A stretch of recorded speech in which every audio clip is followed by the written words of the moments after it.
আমি একটা ছোট্ট দেশলাইয়ের কাঠি, এত নগণ্য হয়তো চোখেও পড়ি না। তবু যেন মুখে আমার উসখুস করছে বারুদ, বুকে আমার জ্বলে উঠবার দুরন্ত উচ্ছ্বাস। আমি একটা দেশলাইয়ের কাঠি।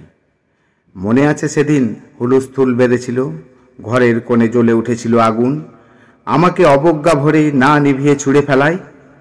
কত ঘরকে দিয়েছি পুড়িয়ে, কত প্রাসাদকে করেছি ধূলিসাৎ, আমি একাই ছোট্ট একটা দেশলাইয়ের কাঠি। এমনি বহু নগর, বহু রাজ্যকে দিতে পারি ছারখার করে, তবুও অবজ্ঞা করবে আমাদের। মনে নেই এই সেদিন আমরা সবাই জ্বলে উঠেছিলাম একই বাক্সে?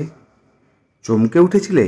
আমরা শুনেছিলাম তোমাদের বিবর্ণ মুখের আর্তনাদ। আমাদের কি অসীম শক্তি, তা তো অনুভব করেছ বারংবার। তবু কেন বোঝো না? আমরা বন্দি থাকবো না তোমাদের পকেটে পকেটে, আমরা বেরিয়ে পড়ব, আমরা ছড়িয়ে পড়ব শহরে গঞ্জে গ্রামে, দিগন্ত থেকে দিগন্তে। আমরা বারবার জ্বলি নিতান্ত অবহেলায়, তা তো তোমরা জানোই। কিন্তু তোমরা তো জানো না কবে আমরা জ্বলে উঠব সবাই শেষবারের মতো।